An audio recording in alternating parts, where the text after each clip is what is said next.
Darkest Hour tells the story of Winston Churchill, who resisted the pressure from internal prejudice and the fascist war from the outside during World War II and led the British people to rise up and win the Battle of Dunkirk. In this video, I will analyze the lighting of this film, because in conjunction with the thematic meaning of the title Darkest Hour, the lighting of the film is particularly brilliant. From the moment Churchill first appears, the lighting design is full of metaphors. Churchill's new typist walked into the room, and the door closed, and the room fell into darkness. Churchill struck a match and lit a cigar. The fireworks were faint and warm, and then the curtains opened, and the picture gradually lit up. From a storytelling perspective, this seems to express that Churchill was like a beacon in the darkness, leading the British people through the darkest period of World War II. Almost impossible to catch everything. In the lighting of Darkest Hour, two light sources, yellow light and white light, were highlighted. Yellow light is a sensual color, warm and soft. Leighton is the clue character of the story. The story begins with her working as a typist for Churchill. Leighton is a sentimental woman and a soft character, so most of her shots are yellow light. Another emotional woman is Churchill's wife. But like Churchill, she mostly behaves in a tough, white, and cold manner, which reflects her support and understanding of her husband's decision-making. As Churchill's strongest support, she represented his tender side and explained the motivations behind his staunch resistance.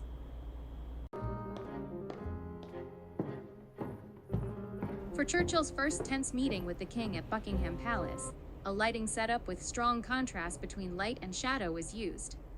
The camera follows Churchill in Buckingham Palace, where he is first illuminated by bright light in the corridors, then engulfed in darkness as he enters the room, and finally enveloped in light again as he approaches the king.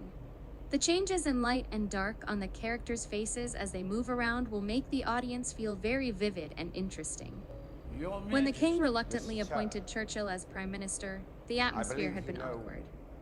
Both sides know what the other is thinking, but they still have to keep smiling and maintain the courtesy of a monarch and his ministers. The two stood under two strong and distinct white lights respectively, with the rest of the scene in shadow, reflecting the strong opposition between the two. Even under the same beam of light, both of them stood on the edge. The hard light from the front hints at the characters' unclear emotions and the less harmonious relationship between the king and his ministers. The contrast of light throughout the film is very high in the most conflicting moments. In the opening scene, the members sitting on the left are members of Prime Minister Chamberlain, who is about to be impeached, and those sitting on the right are members of the opposition. The only beam of light shines straight from left to right, hiding all the disadvantaged people on the left in darkness, while illuminating those on the right.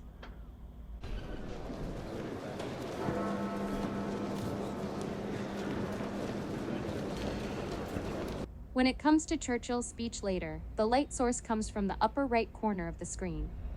This light source is more like a spotlight, shining strongly and isolatedly on the Prime Minister's position, highlighting his lonely struggle.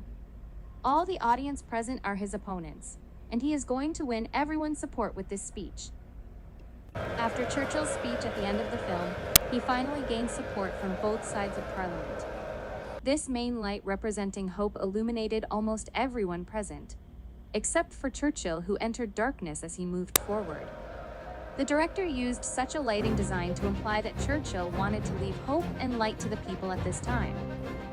Leave the weight of darkness and suffering to himself. So this is today's video. Thank you guys for watching.